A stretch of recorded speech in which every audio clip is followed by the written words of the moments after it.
I have descended to hell. Um, the void is claiming me. It's Kirby. Oh no, he's eating Batman. Fuck. What? No, I don't die. I thought I was dying before. Oh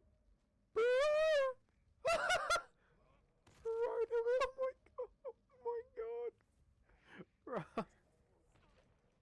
Bro. Oh my god. Oh my god. Holy shit. Fallen for one of your flock.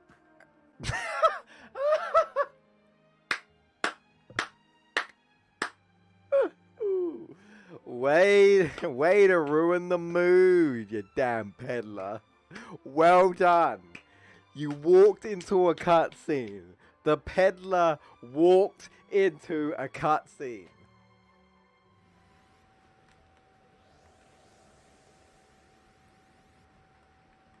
That's not too bad. That's not too bad. Now, you know what? Yeah, they've made it better. They made it easier. All right, get this game. Get this game. Get this game. Yeah, that felt much easier. I mean, it was again still tough but fair. Yes. Let's go. Hello, welcome to another stream. We are, of course, continuing our arena battles. In case you guys don't know, we're trying to get all medals, and yeah, we're still we're still a ways to go. So I'm trying to speed things up because most of these medals are by completing arena challenges. But we have to complete specific challenges with specific types of Digimon. There is a little bit of leeway, but usually what happens is there'll be like a special class arena tournament that will probably turn up when you don't have the correct Digimon, and it's like, well, that sucks. So we're trying to kind of hold out and kind of prep ourselves potentially to do these tournaments with Digivolution items that we have. I don't have like every single Digivolution item because ironically you have to win them by doing tournaments. We were failing last time with Tyrannomon, poor Tyrannomon. I tried and I said I weren't going to do this off screen. We are sadly probably just going to be seeing nothing but this. Tyrannomon trying to complete the combat cup. And while we talk about various things like E3 not being a thing. So yeah, that's something I guess to kind of talk about. But we'll get into that in a sec. So I'm going to leave things as is for now. He's got Megaton Punch, Spitfire, Prominence Beam. Unfortunately, when you're primarily fighting, naturally you're up close, and I actually think it's kind of a detriment in this game. I actually think it's better to have projectiles and actually be far away, really, because like I say, you have to run up to the opponent, and in that time the opponent could throw out an attack. So unfortunately this is kind of like the best I've got because Tyrannomon is what I have. He was the one I could get to actually enter the tournament. So you know what I didn't do? And I'm going to do that, I think, as we go through this. You know what I didn't do? So last week, there was a Soulmon, and wouldn't you have thought, like, I completely forgot. Oh, dear. No, I legit, I did forget. I just went to bed. I fell asleep and went to bed, and I forgot. Now, unfortunately, I don't think... No, I'm not... Okay, unfortunately, I'm not going to win this either, because we've got Waramonzimon, so that's bad. We've got not Giramon, which is also bad. And we've got, I think that might be a Metal Mamimon. So I am essentially screwed. So this will probably be a reset. But hey, while I watch my Tyrannomon get KO'd for the 10 millionth time, let's look up this bullshit of a Soulmon, shall we? Or whatever. Let's have a look here. Okay, Digimon. Well, I don't need to look up Soulmon.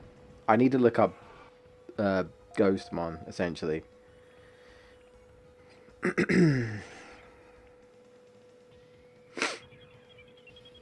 Digimon World specifically. See, the thing is, it's coming up with like Wikipedia's articles, and I'm like, no, I like Tell me about actual Digimon World. Like, I want to know the typing and stuff. That's what I want to know.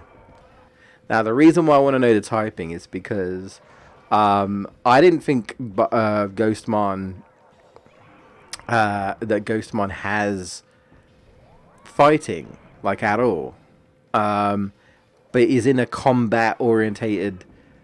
It just sounds very bullshit. I'm like, wait, this is supposed to be like fighting, right? Like Patamon, right? Patamon is wind and fighting. Tyrannomon is fire and fighting, right? Mamimon is primarily fighting. Metal Mamimon is fighting and mech. Waromazimon is primarily it's fighting and like like electric. But like Solomon, I was like, he can fight. He's a literal ghost. He can like physically like do damage. Oh wow. Not Giromon one against Waromazimon. That's interesting. I'm about to get cooked here by... Is this Metal Mamimon or Mamimon? I always forget. Anyway, let's find out. Here we go. I think.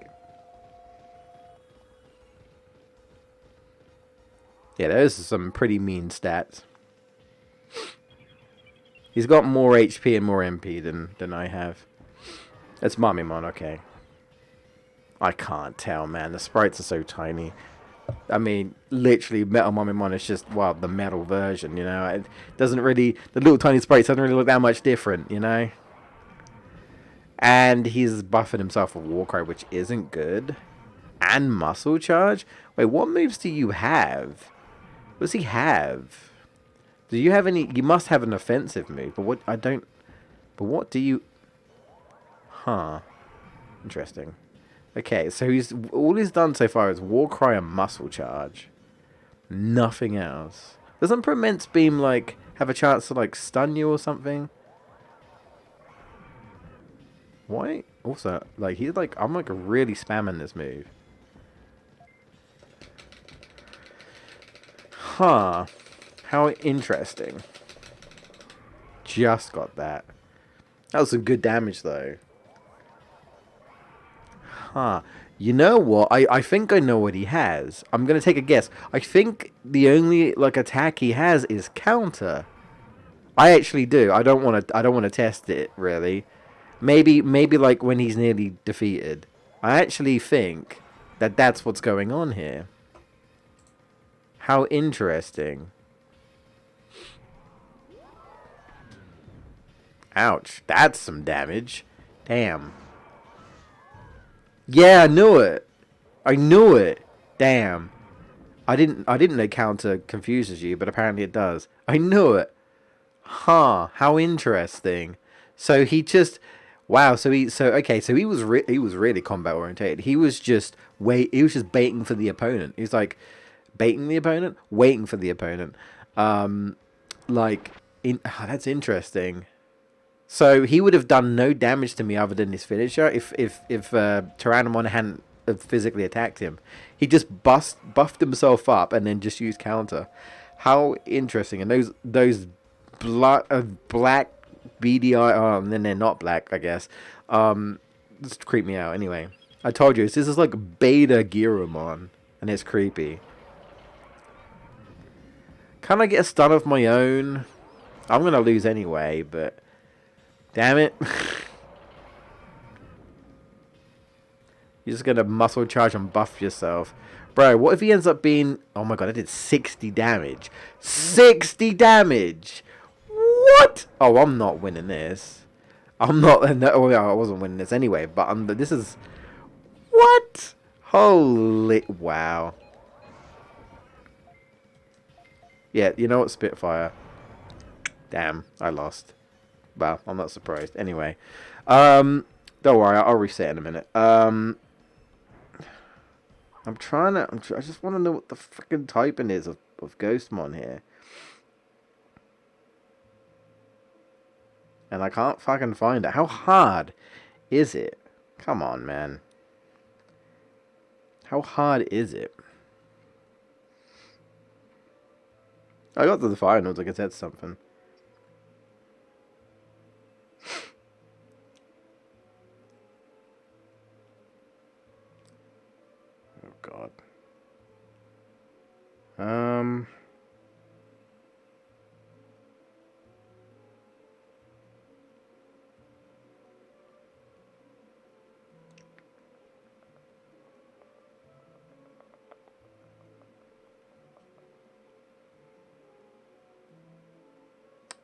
Let's see. Blah, blah, blah, blah, blah.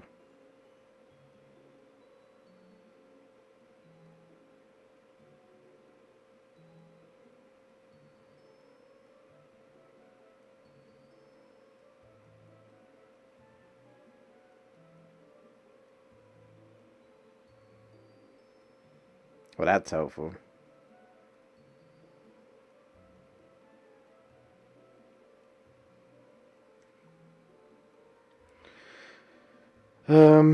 Hang on. Who knew it would be so hard to...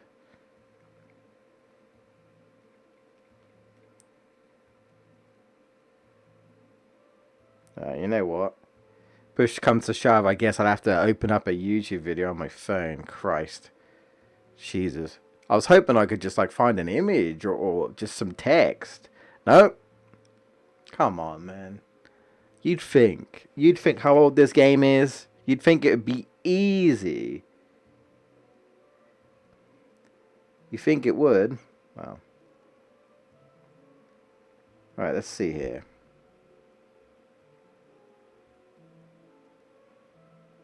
Fucking knew it. So I don't see why someone would be any different because he didn't use any combat moves. Someone is just Pokemon. Fucking when we did the tournament last time, he was in it, right? The Solmon was in it. Solmon is just Pokemon. It's just Ghostmon, and it's just like wind or air, electricity or whatever, and water, which is what I fucking thought. So the game cheated. The game essentially cheated itself. It actually bullshitted itself into... Well, fuck, I don't know what I was trying to say. The point is, the game cheated. The game actually cheated. No, I have to actually have a combat type. But the game can just throw in a random Solmon that has nothing to... Like, what? Like, no. That's like me entering the bug tournament with someone that isn't... With a Digimon that isn't a bug. What? Has that ever happened before? I feel like that's never happened before. Where the game straight up has just gone against its own rules. Literally just gone against its own rules. Oh, hey, I've got combat style Digimon, but here's just a random Solmon. It's like, what would you mean? No wonder that Solmon won. He had projectiles. In a That's bullshit, bro. That's bullshit. I never thought about it. I never actually thought about it. But, that might be the case. Right? I might have done it before and I just hadn't realized that. What's the game's done? You know, Footloose. You know, the random Solmon that shouldn't have been in the tournament.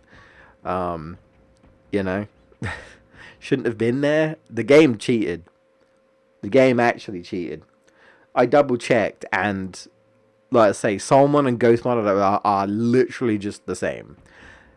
And it's just air and water. There's no kind of think. There's no fighting at all. So yeah, the game cheated. The game actually cheated. I don't know. I mean, was it an emulator glitch? I don't know. Does it happen in the actual original game? I don't know. Damn. Another rough lineup. I think this might be worse than the Wing Cup or whatever, or the other Blazing Cup or whatever I did. I think this might be worse. I've got Atomon to contend. I've got fake Giramon to attend. I've literally got to fight Mummymon in my first match. I mean, I don't know, man.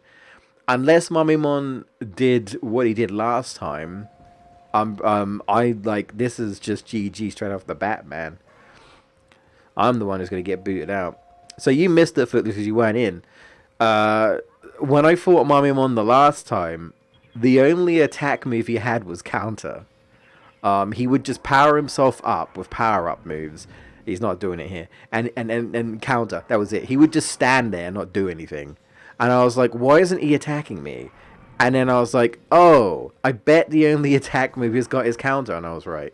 So that was quite funny. Literally just powers himself up and just waits for the opponent to come in and attack. But the thing is, if you're using an opponent that has projectiles, you'll never get close up and personal.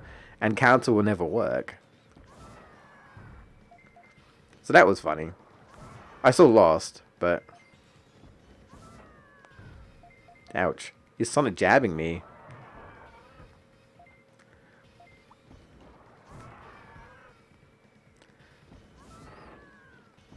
Nice block.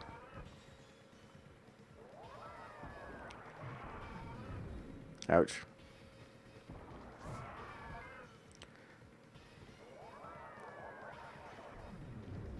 Ah, that's the wrong time to do that.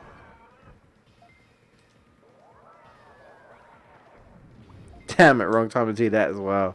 Move so... Oh, I'm dead. Yeah, I'm dead. Okay. Alright, that's fine. Alright. Whatever. I said this is probably all we're doing today, by the way.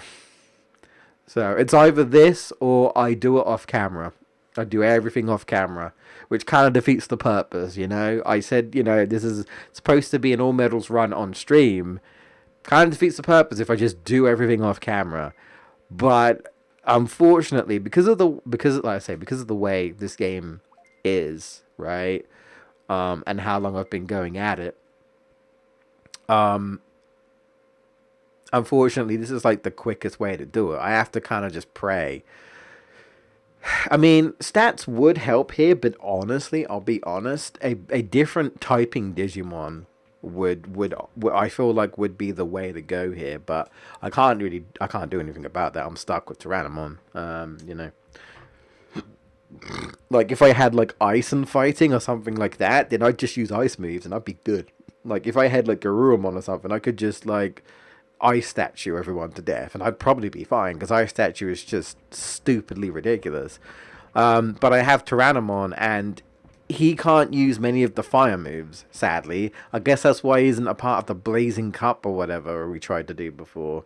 I still think that's dumb. Considering his finisher is literally a fire move, I still think it's dumb. But whatever.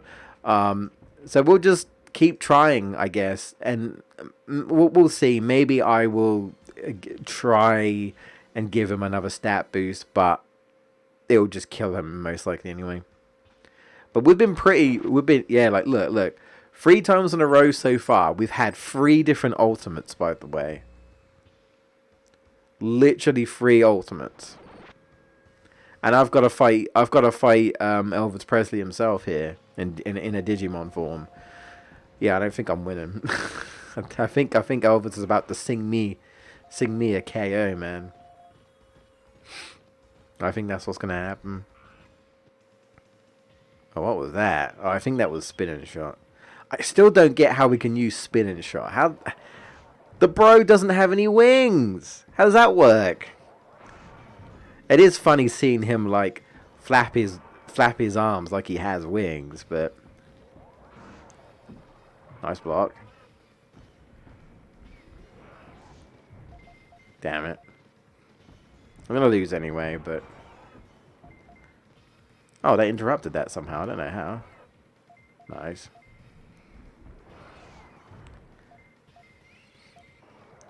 Yeah, see, like spinning shot, you know, that's a fast move, right?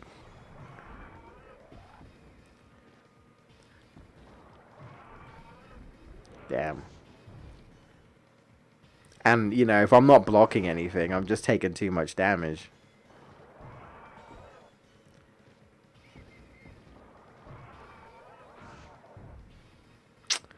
Jeez.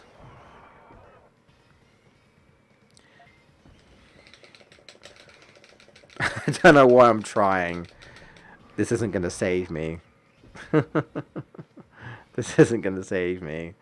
Yeah. You know what? I'm not even going to give it to you.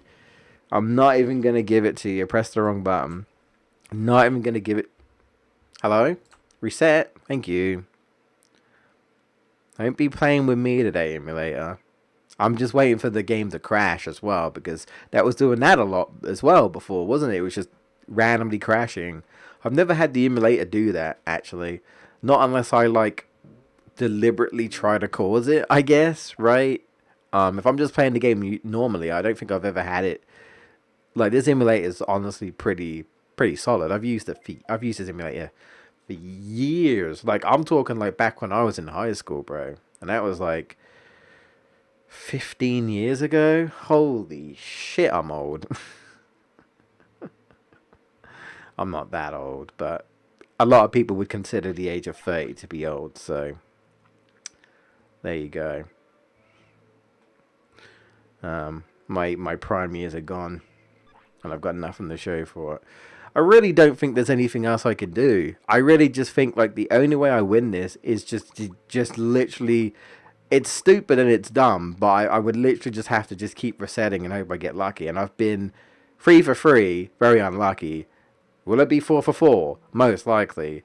So this, I guess, look forward to it, because Red Inferno ain't gonna do shit to help me, right? None of these moves, like Warcry, if I want to buff my stats up maybe in battle, but I still feel like that's kind of a waste of time, personally. I don't know. There's there's nothing I could do. Buster Dive slow. Not really worth doing. Like, again, it's my move set. You know, if I had access to something else, right, I would have a lot easier time. But because I don't, well, here we are. Right, let's see if this works. This is all I'm gonna do for now. I'm gonna give you this. If you die, you die, and then I'll know not what to do. All right. We gave you one more chip. Again, I don't know how far I can go, but I've already given him a few chips here, so you know, he could literally die at any moment. So I give you a little bit more HP and a little bit more MP. How about that? Do this. Do this. I need to buy more MPs eventually as well. I did do it, but then I lost, so I'll do it when I'm certain that, you know. Or like I say, or I just give up and we just start again, and we'll just have to hope that it comes around again at some point. Yeah. You know, it's interesting because when I did this when I did this all offline about a year or two ago now, I didn't have nearly as much trouble. It's funny. Like, ever since I've live streamed this game, it's like this game, it's like I've just had like a bad seed or something. I don't know, but it's not been great. It's not been good. I've just been really unlucky. Speaking of unlucky, Speaking of unlucky, I've got one ultimate to face, and if I somehow manage to beat him, I've got another ultimate to face. And if I suddenly lose against him, I've got another ultimate to face. So, 4 for 4, people. Are you ready for it? Because I am. Alrighty. Anyway, let's talk about some other shit while we get our ass kicked. E3. So, yeah, it's been officially announced that E3 is done. Like, done. As far as we know, no more E3. Like, it's finished. Kaput.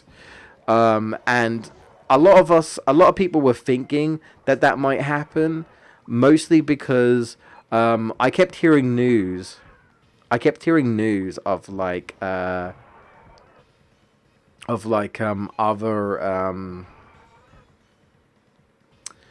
other companies like pulling out, right?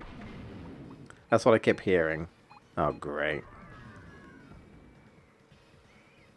I kept hearing like companies pulling out. Like Nintendo weren't going anyway, but the big one for me was Sony wasn't coming back. Although I don't think they were for the last one anyway. Yeah, so Sony's not coming back. Now Xbox, I'm pretty sure Microsoft has pulled out. Various other companies have pulled out. Like, everyone's pulling out. Are you shitting me? You bitch. Wow, okay, whatever. Yeah. So, although I'm not gonna sit there and say like I watch E3 religiously, because I don't. Sometimes I do, sometimes I don't. To be honest, it's mostly because I'm there for the announcements, right? The big announcements, obviously, was what everyone's there for. No shit. That's basically what the event really is, anyway. But like, for a lot of people, they saw it as an opportunity to obviously showcase the stuff off. But like, it was such like a big gaming event that a lot of people wanted to like actually go to the event live, because if any announcements did happen, sometimes you'd even get exclusive booths to play a game that's coming out, right? Demos and stuff. There's exhibits and tributes to various different games. Like it's meant to be just like a big celebration of gaming, right? And to reveal reveal all sorts of stuff, bringing various developers together and such. Whether you followed it or liked it or not, it's been going on for years, and for it to just to be like, after all this time, it's pretty much like it's done, right? Like, it's finished. And I wondered if it was going to go in that direction, as I say, because the more I saw people were following, the more I saw people following Nintendo with the whole like Nintendo Direct format, I was like, the more they do this, the more it feels like they're just not gonna keep E3 around much longer, because it just kind of seemed redundant. It's like everyone's doing their own direct now. Nintendo was ahead of the curve, right? Nintendo had been doing it for years, and most Nintendo fans like the Nintendo Direct. They like how that is presented, right? And it took everyone a while to finally adapt that approach. And if no one's going to turn up to E3, there's no E3, right?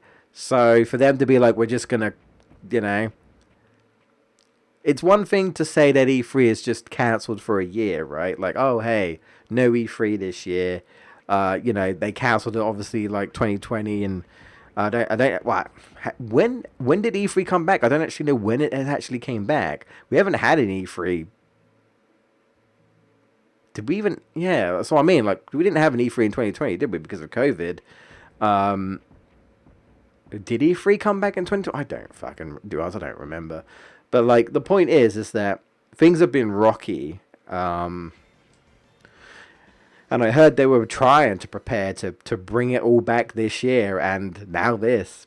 Now it's just like, nope, it's done. Like, E3 is done. And, a lot of people are saying it's like, if they ever wanted to go to E3, they can't now. If they ever wanted to go to that event, they'll never be able to. And it's interesting hearing content creators talking about it, because there are some people that are like involved in the event, have been involved into the event as like journalisms, and just being content creator guests and stuff, and they're like, I won't be able to go there. Or some content creators aspire to get invited to E3, or just to turn up there, and they can't go now, right? No, we can't go now. The event's not there. This big celebration of gaming is gone. Like, the celebration of gaming will be there in these, like, presentations and such, but not all in one place where everyone physically goes to an actual building and meet up and sits in a live audience and all this and that. Like, now it's going to be watching everything from the comfort of your own home. And I feel like that's, like, that's kind of an evolution, I suppose. But at the same time, some people want that physical experience. It's like going to a concert, right? But someone's saying, well, you could actually watch it online. But I feel like when going to an event, well, usually I feel like if you're going to an event, like even if you're just going to go to a convention, you want that you want that like physical appearance. You want to go there, and you want to see other gamers, or like see developers, see what games are on offer. Developer insights. It's just a place for gamers to come together, right? And it's an experience. If you put that online, you don't really get that, right? because you're just in your home. You don't get that physical. You don't get that. Oh, okay. You don't get that physical appearance. So it's interesting, right? I would never be able to afford to go to E3. E3 is expensive. So for me, it's just kind of like, well, I'd never be able to go anyway.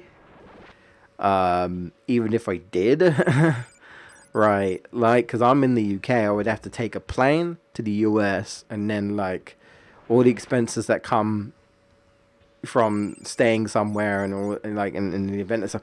Like E3 is such an expensive. Like obviously you have to like really save up for something like that. Yeah, like it's pricey to go to such an event. But now, if anyone does want to go, that's it. No E3. So I think it's possible that in place of June, I guess we'll just have like presentations separate, but there's no like a E3. Like these developers can kind of just show their shit whenever they like, right? Can just, show off their stuff whenever they like. So it's gonna be interesting, right? To see like how much will we really miss E3 that much? Like, will we miss it or will we not? I'm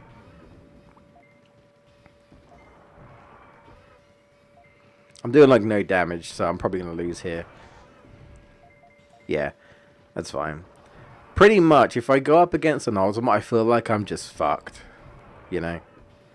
That's the kind of feeling I'm getting from this tournament. If you face an ultimate, because I'm a weakish champion. Well, I'm not weak, but not great. Then I'm just boned essentially.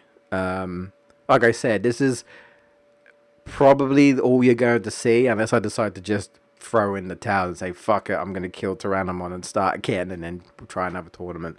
Which is probably, it's going to happen either way anyway, but I know it sucks, but this is the quickest, like, there's nothing else I can really do. This is the only way to speed things up.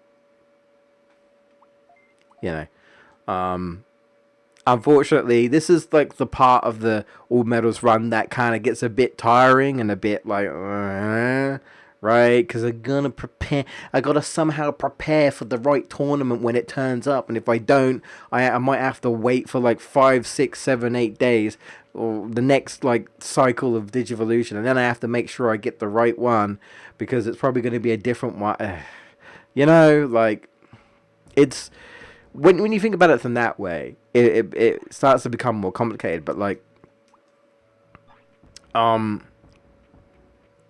really, like, when you're playing this casually and you're not doing all medals run, it's fine. Unless unless you're first time playing the game, you know what you're doing. But when you know what you're doing, it's casual run doesn't take very long, right? When you're like, oh, I gotta do all this shit, you're like, oh, okay. Here comes the real challenge, right? My patience to deal with the game cheating and and various other things. But would I rather do this over, say, Monochrome Shop? Yeah, sure. So I wonder when I'm not going to have to deal with an ultimate. Probably never. It seems like I think every tournament it has to be at least one. But so far I think there've been 3 ultimates. Was this 5 for 5, 6 for 6? I've lost count already and weren't paying attention. To wrap up E3, I don't think there's really anything else to say. I might miss it just because it's just, unfortunately, E3 again is kind of like the Game Awards where if I didn't like what I would see, I would kind of just laugh and joke and have fun with it, right? I still think E3 was the one where, like, a lot of the time I was just kind of making fun at Ubisoft because I just didn't know what the hell was going on. And I felt like even in the chat, like, we had a few people in the chat and even we're all laughing and making jokes. Like, it was just like, okay, sure, was that really the spirit of E3? Maybe not, but it's the only way I was going to enjoy it at that time. But I was always looking forward to like fun announcements. But if I was bored, if there's some segment I just didn't care about, or some game I might not be too bothered about, then there was some silliness, I would say, going on in E3, where it's just like, what the fuck's happening? Like, why is this old bearded man like riding a moped, right, up the hall, and then like fucking crashes into the ground? Like, what is happening? I was trying to get my finisher. Fuck you. Am I dead? Probably. Not yet. I ain't winning this though. Look how much health I've got. Jeez. I've done a lot more damage there. But it doesn't matter. Because, if I'm honest, I don't think I'm winning this. I think I've trapped myself, sadly. But, I like used to play. Well, yeah. Well, even like that, Footloose. Like, even if you joke around and be like, "Oh, shooter," if you can find ways of making it fun, where even if it's just poking fun, right? It was still a celebration of gaming, right? And there was the off chance that some crazy announcement would happen, like God of War and Spider-Man and all these different crazy announcements and stuff. When everyone was. Was it E3 when FF7 Remake got announced? I want to say it was, but I'm not sure. But like, all these crazy things, right? These announcements like, oh my god, and oh my god, this announcement is this, you know what I mean? Like, if anything, I want to say that I think it might have been the Insane Trilogy it was either Insane Trilogy or it was CTR Nitro Fueled, I think, that got announced at one of the E3s, I think. I get confused sometimes with like E3 and like Summer Games Fest and like Game Awards, but I think it was E3, and like that shit is, oh my god, a remake of the original, oh my god, like, it's moments like that are just great, and it's moments like that where I'm like, yo, when E3 delivers, it delivers, right? This is why I stay up to fucking 4 o'clock in the frickin' morning, because American time zones, and too bad too bad Europe time zones and anyone ahead of me, sorry, you'll have to watch it on post. It's me, like, I'm the stupid one. I just shouldn't watch it. I should just go to bed and then just see the announcements afterwards. But again, it's trying to watch that experience live. Again, is not the same to me as just watching some trailers, because I could easily just watch some trailers. But I also want to see people's reactions. I want to see people freak out when games get announced. It's all part of the experience. I mean, at least I do anyway. And now it's going to be gone.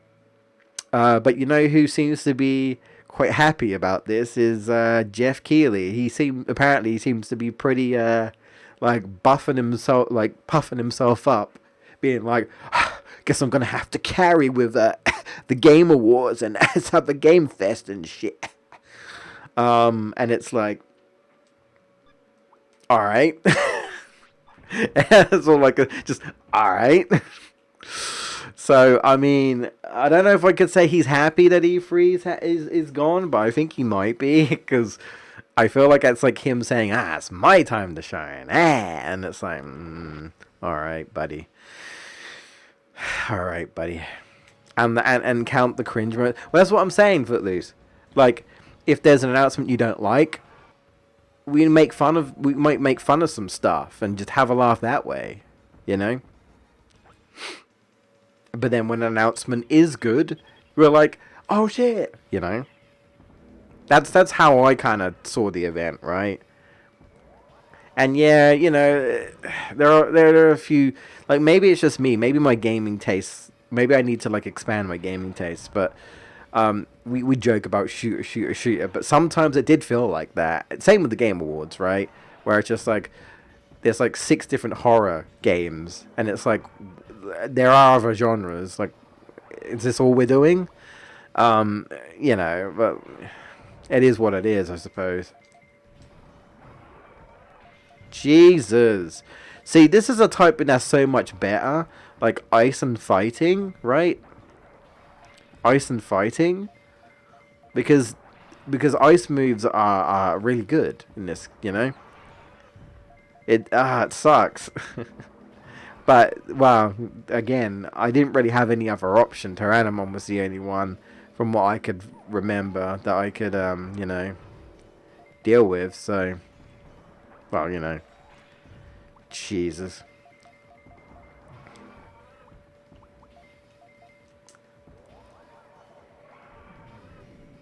Of course he blocked it. And of course, okay, yeah, like, it's over. Alright.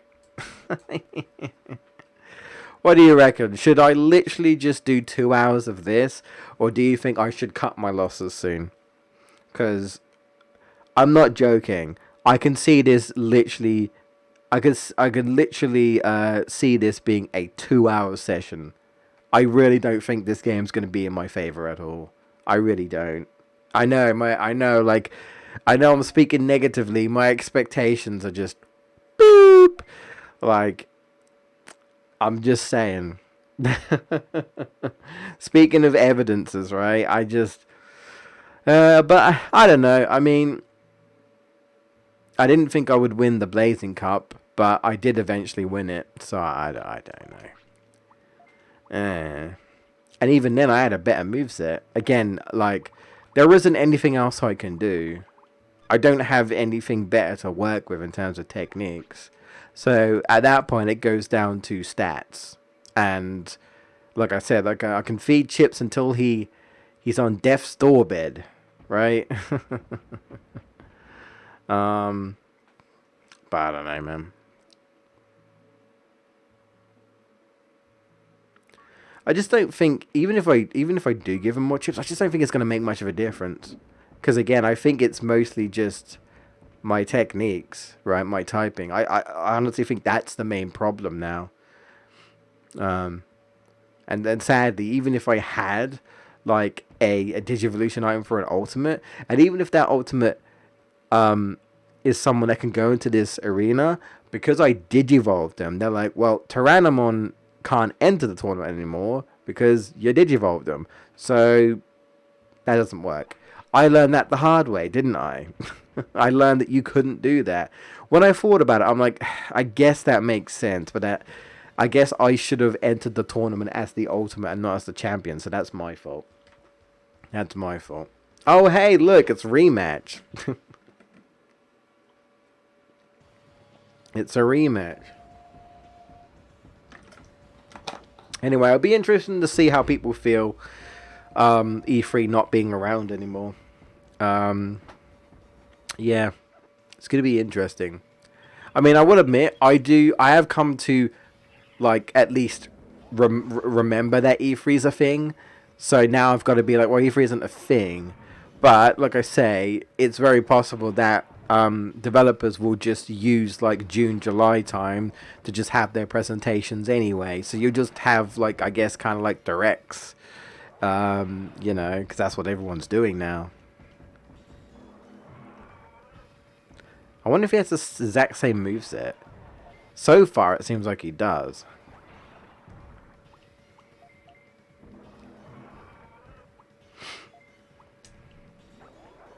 Yeah, he does.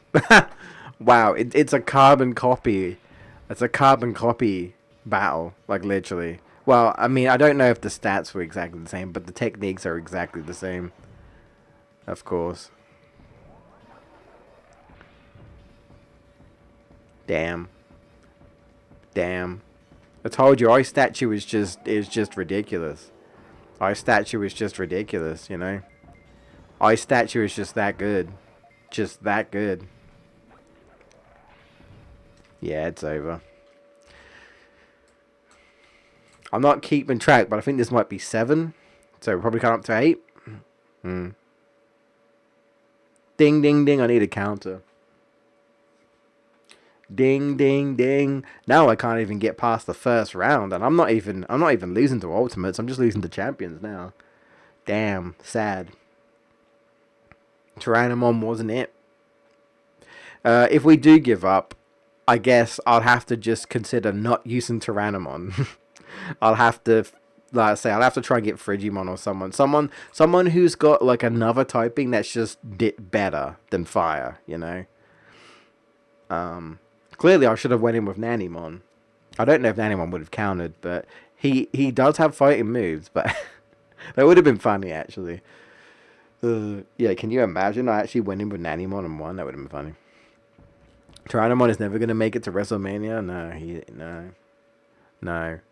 And I mean, the thing is, this talks about being grapplers, and it's like most of these opponents don't even use their fighting techniques. The only one I've seen really use his fighting techniques is frickin' Mummymon, right? Because he's basically fighting. Everyone else is just using projectiles. So I mean, you know. Oh dear. Oh dear. Oh dear.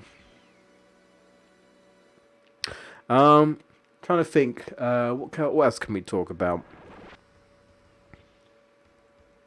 Trying to think actually.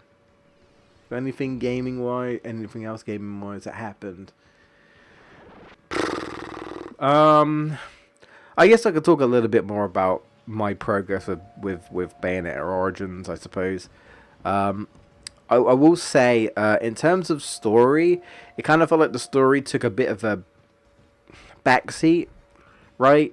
Like I knew what I was doing, but the goal is to the ultimate goal is that Bayonetta hopes that she can save her mother, and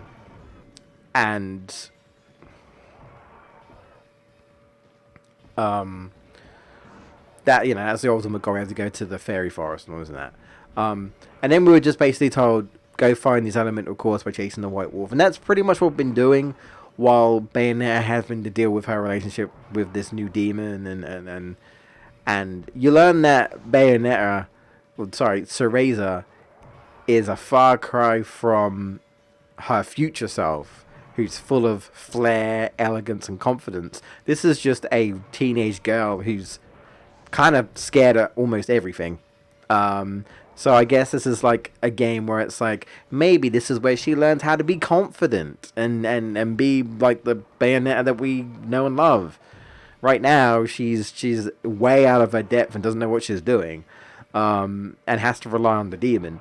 And there is a moment which I don't know if I ever mentioned before, but there is a moment in this game where I fucking know it. I'm gonna lose anyway. Look at his HP. And the counter. He butt countered me, man. He countered me with his butt.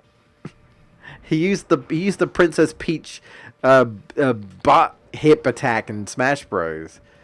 Damn.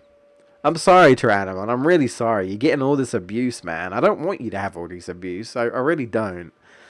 The butt counter. I know. The ass counter. I counted with my ass. No, he didn't fart on me. He just literally shoved his ass in Tyrannomon's face. I don't think that wrestler move is legal. The butt counter. Oh my god. I thought that move was forgotten. He brought it back. He revived it. The butt count. Oh man, can you imagine? Commentator wasn't talking about the butt counter. Oh my god. It's over. The butt counter has come out. It's over. How could he ever recover? Oh jeez. Oh well, I can have fun while I constantly lose, I suppose. Try to have fun while I constantly lose and waste everyone's time, but especially mine. Yeah. So the story the story for Cereza take a little backseat, but there was a moment where she actually started to get a bit too confident on relying on the demon, where the demon finally met its match and couldn't win. And she basically froze and didn't know what to do. And the demon kind of just the demon kind of managed to defend itself in the end and get out of the way. And she has this moment where she's like really upset and really scared and doesn't know what she's doing. And the demon's like having a go at being like, "Oh, you're weak. You're weak." You know. And then Infinite pops up and he says, "I'm not weak." No, but I mean, I don't know. Teresa might come up and be like, "I'm not weak," but yeah. So that's been happening, and then she does have a confidence moment where she's like, "I'm going to be a witch. I gotta like stop being a baby and shit." And I guess as the power of confidence and story and friendship and all this and that, she got like a new ability where she could kind of like, well, it's just basically like she has this ability where she can bind the opponents because that's all she can do. She can't do anything else, and she unlocks like a stronger bind to like hold down this. Well, it's like a fairy dragon. It's a quite a cool design. It's like this crystallized dragon. And eventually we managed to win. And one thing I did like about it is something I realized is that I was witnessing the first Bayonetta climax. That's what they call it in Bayonetta, where she literally is like press X and Y, or if you're using a PlayStation controller, it'll probably be like Square and X or whatever. If you're on PlayStation, and she'd do her dance and she'd be like "Obrigado" and summon Gamora, and then we got to like quick time event, mash the button, and Gamora will just munch the opponent to death. That's your big like cutscene end finisher move, right? Let's finish this.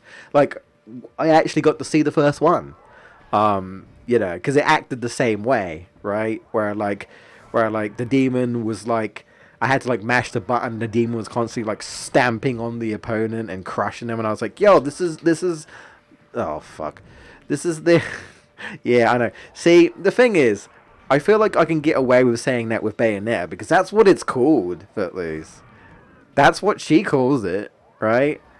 Which is not wrong because it's a thing you say where it's like, "Oh, the battle is at its climax," right? Climax can mean a lot of different things. That was a climactic battle, right? That's obviously what it is. But because how did I win anyway? I'm gonna lose anyway, but I'll let it play out. But you see, with Bayonetta, right? It kind of works both ways, right? I mean, she literally is a walking sexual innuendo. She just is. So, look, Footloose, you're a guy. I'm a guy. I'm the type of guy. I'm the type of guy who says, "Oh yeah, I love Bayonetta." Oh, and the game's quite nice as well, because the game's called Bayonetta, but I'm referring to the character. I make stupid jokes like that. I'm a typical straight guy. Like, I ain't gonna hide that. Um, you know.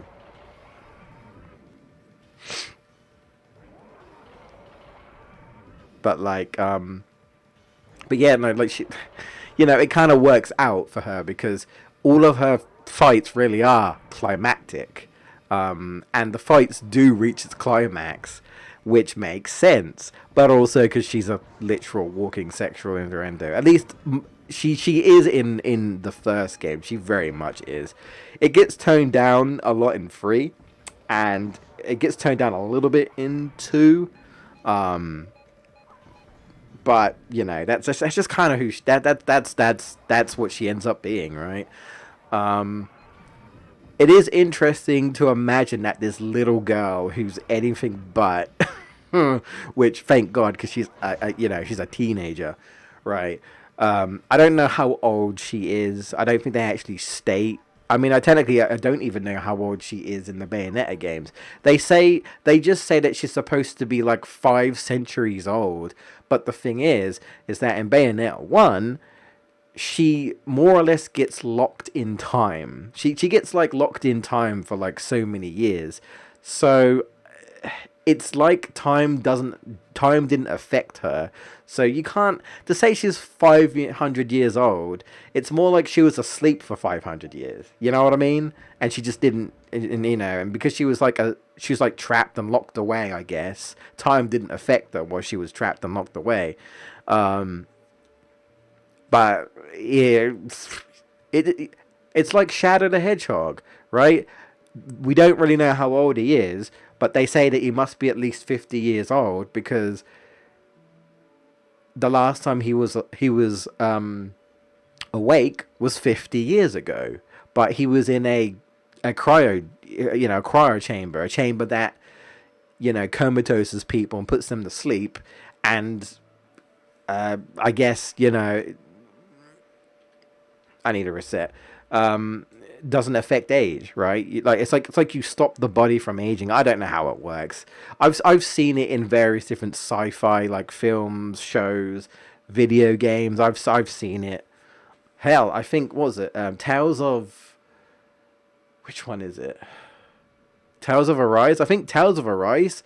Its whole like plot, well, its whole like character, like the main character, right? His whole story, I think, is literally that he was literally asleep for like 300 years or some shit, 3 centuries. That's literally his plot point in Tales of Arise. It's like this dude hasn't aged because he was like in some sort of comatose state for like 3 centuries. He wakes up and he's like, "What the fuck? What happened?" And it's like, "Yo, you've been asleep for 300 years." And you're like, "What the fuck? I've been asleep for 300 years?" Yeah, yeah. So this is something that is, I'd say not like common, but I've seen it. I've seen it in various different media, right, where they do that. Um, but like Cereza in the game, she looks teenager-esque, right? She looks teenager-esque. So, for all intents and purposes, I'll just say she's around that age. Um, but yeah, so we beat the fairy dragon. She's getting a bit more confident. Um, and I kept thinking to myself, and I'm like, the story still feels like we're just kind of doing the same thing over and over again. Well, we are gameplay wise, but like we're just finding elemental core, fighting something else, and the elemental core fighting something else, and doing like little puzzles here and there, and we get new ability and a new ability. So okay, that's fine. Um, but like in terms of like her teacher, like her teacher's trying to get her out of the fairy world. She hasn't really said too much about her mom, I guess, because she's, I guess, not focused on other things. And we haven't seen the so-called fairy boy, because the fairy boy is the one that approached Bayonetta, Cereza in her dream. I think it was in her dream or whatever, and told her that, hey, I can help you if you help me. And then something interesting happened. He turned up, and well, before he turned up, I kept thinking to myself, he's got to turn up again at some point. But there's a character in Bayonetta 3. Again, if you know, you know. So I won't reveal who it is. I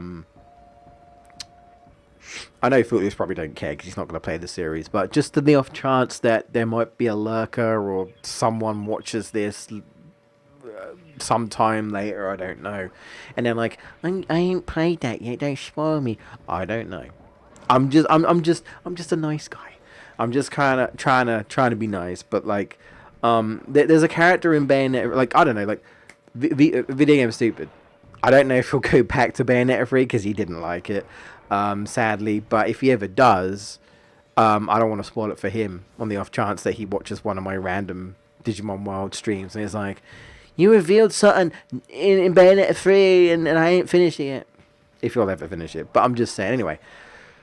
There's a character in that game, and I was hoping Cereza and the Lost Demon, since it's the Origins, right, would expand on this character. This is a new character in the Bayonetta series. Never heard of this character before, and there's so much confusion going on behind this character, and just a lot of things in Bayonetta 3 is very confusing all over the place.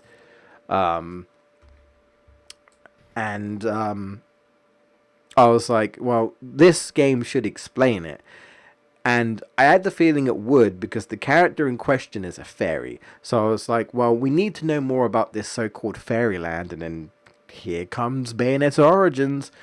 And I kept thinking to myself, well, there's one fairy in Bayonetta 3. That's the only spoiler I'll say.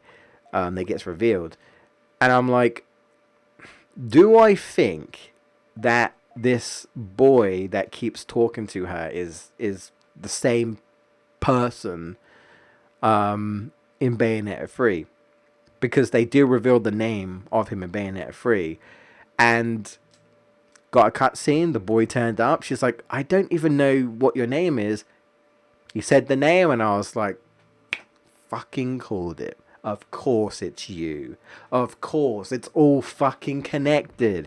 You're the one fucking fairy guy in Bayonetta 3, and you're the same dude helping her in many years ago in Origins. Of course you are.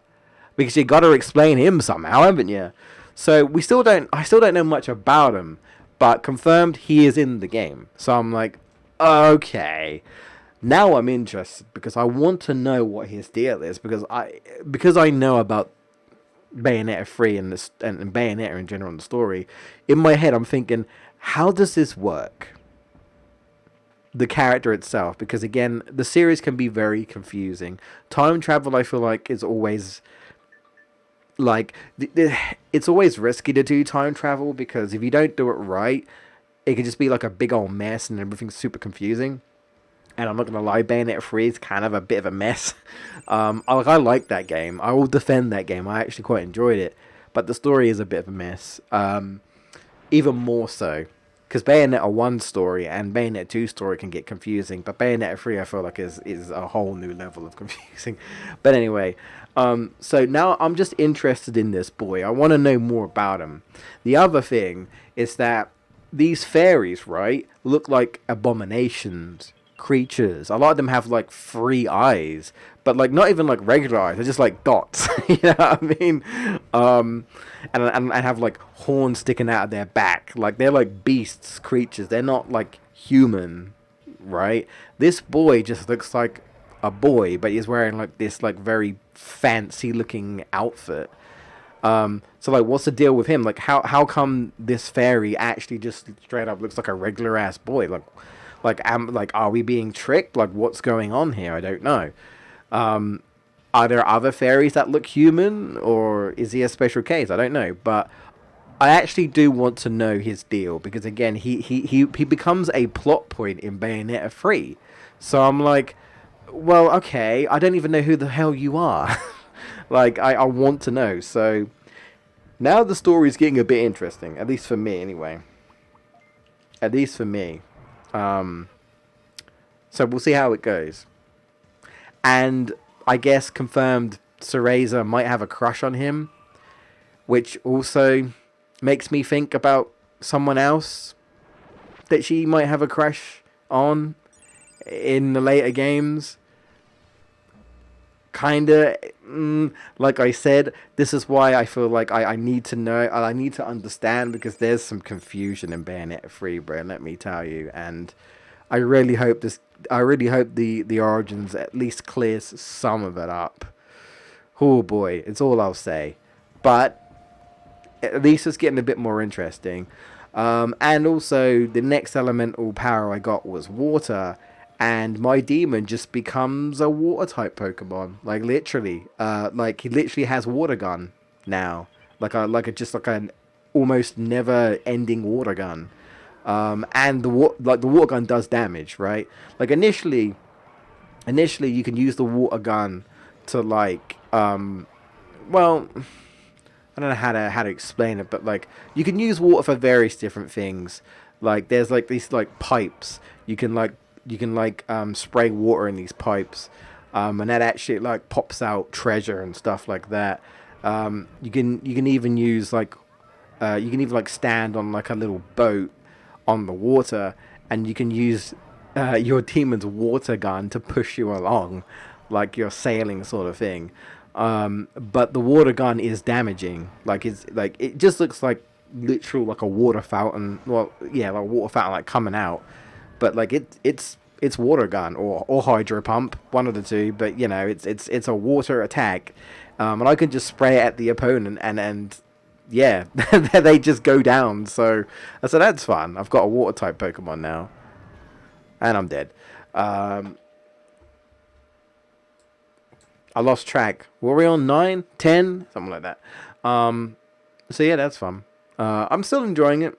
I'm still, I think I'm still making mistakes on like overthinking and trying to go to somewhere where maybe I don't need to go to and things like that. I'm still not sure if there's like a quick travel. I'm still not sure. I think I might have just unlocked it. I think, hopefully. There's somewhere else I need to go, and it's not close by. And this like little guide in the game is like, talk to me, and I can show you where to go. And I think it's quick travel. I hope. Otherwise, it's gonna take me a while to get to where I need to go. Let me tell you.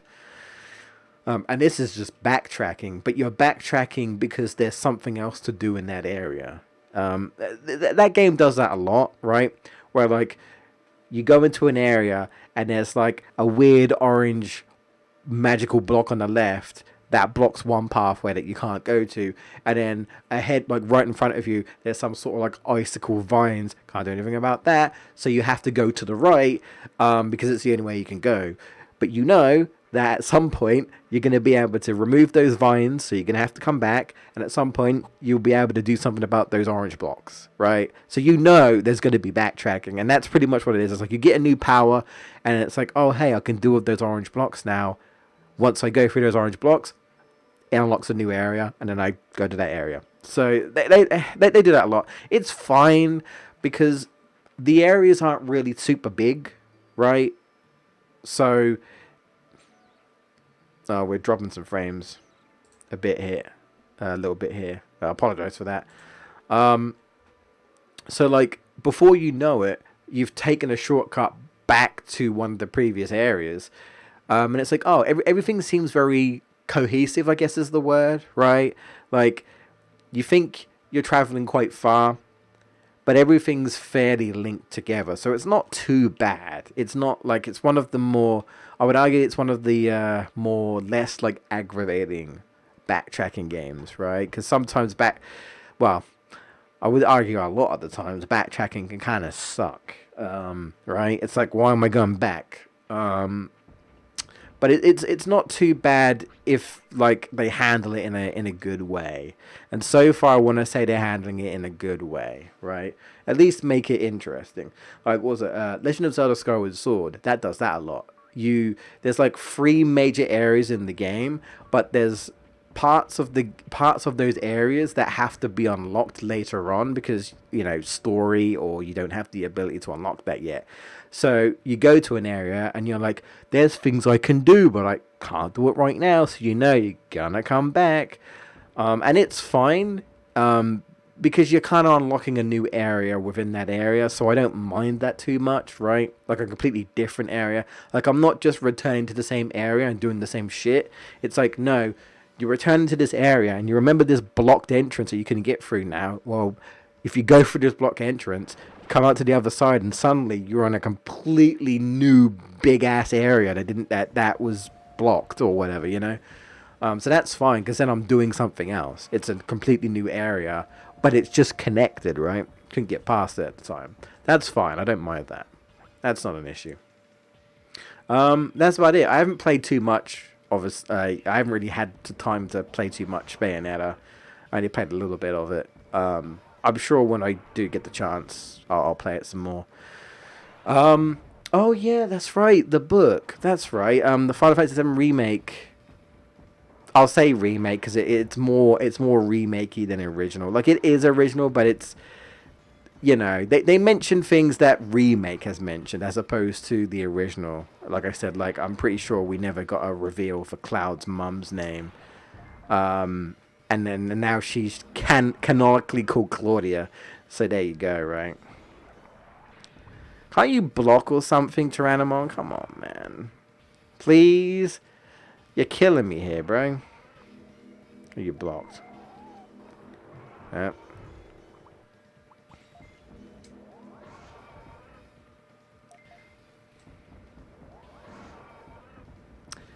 Fucking Datamon is always blocking. Well, I guess this is something. Come on. Melt him, his eyes. Let's just finish him, actually. Yeah, I'm gonna lose anyway, but 1 pointless victory, I suppose. Yeah, the Traces of Two Paths book. So I'm kind of finished, right? I probably would have been finished sooner, but unfortunately, my eyes have been irritating me. I guess you can get eye strain for looking at a book for too long. I actually don't know, but I haven't been able to read it like as much as I would like. I've had to stop and read because my eyes are just giving me problems. So I don't know. I guess I just can't read for long periods of time. Man, I've really screwed up my eyes over the years. It's unfortunate. But I'm more or less done. Well, okay, so I finished. I think I said this before, but I finished Tifa's portion, and I guess I've officially finished Aerith's portion, and I assumed that was it. I was like, well, okay, we've gone over Tifa's story, we've gone over Aerith's story, but there seems to be like a little bonus story, um, and I don't know how to feel about it yet because it's based on a character that I don't really have any familiarity of. It's not like a story about Barrett or something. Like that could have been interesting. Barrett's childhood. I don't know. I don't know if people would care as much. I feel like Tifa and Aerith are really popular. I don't know if like Barrett is like as popular. I think he's popular, but I don't know if he's like as popular as say Tifa or Aerith. If you know what I mean, right? I don't know. Should have added Jesse too. Yeah, I mean, it's not much Footloose. I think I told you before, but you at least get to see Tifa meeting Jesse for the first time, as I told you, and they do end up bonding quite quickly. Actually, Jesse seems to have a fascination with Tifa. I don't know why, but she does, and it's a good job because there is a point where, unfortunately, Tifa runs into a Don Corneo crew, and Tifa can handle herself. She's only 16, but she was still trained by Master Zangan at that point, so she could handle herself. Um, okay, I'm dead. She can handle herself, but the problem is that everyone who talked to her was like, "Don't like if you cause trouble, Don Corneo will come after you." So basically, don't like if a Don Corneo person come after you, run. Don't fight them because otherwise you're gonna cause trouble. Tifa, having to hold back her fists, tried to run away. After that didn't work, she panicked and didn't know what to do. Jesse, who happened to be around, did a nice kick to the face and sent him flying. So Jesse didn't give a shit. But she's like, Don Canale, fuck it. And then she grabbed Tifa and ran. There was some good moments there. And like I said, the moment where, like, Tifa was like, oh, of course you're an actress. And Jesse was going all red and blush. And there was lots of giggling between the two. I was like, oh, this is nice. You know, like, I'm glad they were getting along because, you know, like the way that Jessie was kind of teasing Cloud, I kept thinking, man, if Tifa heard this, she'd be jealous. But I also think that since Tifa has known Jessie for a few years, according to the book, I feel like she probably knows that she's just messing around because that's just Jessie. She's just teasing, really. Because again, she's an actress. But yeah, I mean, maybe more of her childhood, maybe her becoming an actress. I don't know. But you get a little bit. I mean, plus Footloose. I mean, remake did go over her a lot more, right? Got the entire chapter 4 was like her entire chapter, right? You got to see her mom and such, right? And unfortunately, her sick dad, and you learn her motivation for joining Avalanche and everything. But something I did learn, again, I don't want to. I'm considering people just in the off chance. I don't know. See, I didn't know, right? But for some reason, I just assumed that Barrett like came to the slums and then he like somehow managed to meet up with Jesse, Biggs, and Wesh, and they just sort of, just kind of happened. But actually, Jesse, Biggs, and Wedge were actually in Avalanche before Biggs, not before Biggs, before Barrett were, and Barrett was the guy who's like, I'm trying to find Jessie because she's my ticket to Avalanche. So he actually wanted to find Jessie, because he wanted to join Avalanche. So that's actually how Barrett gets involved. And I like how Barrett's like, I've been trying to find you. You're a hard girl to track down. It's just like, great. Now I've got a stalker after me. This is her talking about Barrett. So it's funny to think that she calls him boss in like 7 and Remake. Their first encounter was, great, I've got a stalker.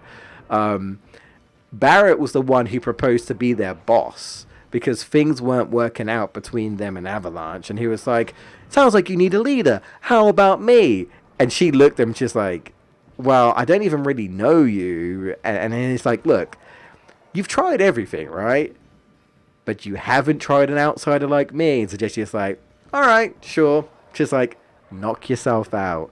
So it's kind of funny, right? Like initially, that he wasn't even their boss or anything. And then like, he's just like, come on, put me in, coach. And just like, all right.